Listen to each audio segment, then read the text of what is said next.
இளைப்பாறுகிற ஒரு இடம் இருக்கிறது.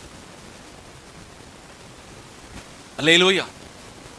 அதனால நீங்க இப்ப பிரயாணத்துல தான் இருக்கீங்க இஸ்ரவேலர்களே.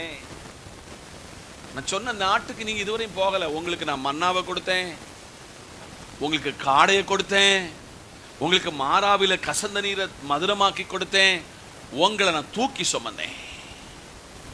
ஒருவேளை நீங்க நினைச்சு நீங்க சாப்பிடலாம் இந்த வருஷத்தை நீங்க இந்த 11 மாசத்தை முடிச்சிட்டீங்க இல்ல. இந்த 11வது மாசத்துல எத்தனையோ அழுகையும் பற்கடிப்பு வந்தது. பலர் தற்கொலை செய்து விடலாமா, ஊரை காலி பண்ணலாமா என்றெல்லாம் நீங்க திட்டம் வகுத்தேனோ. உன்னை நான் இந்த ஊர்ல அப்படி ஓடி போக வைக்க மாட்டேன், உன்னை நான் தற்கொலை செய்ய விட மாட்டேன், உன்னை இந்த ஊர்ல தலை நிமிர செய்வேன். கையை உயர்த்தி சொல்லுங்க, உன்னை நான் தலை நிமிர செய்கிற ஒரு ஆண்டவர் இன்னைக்கு காலையில உடன்படிக்கை பண்ண. நீ திரும்பி வா.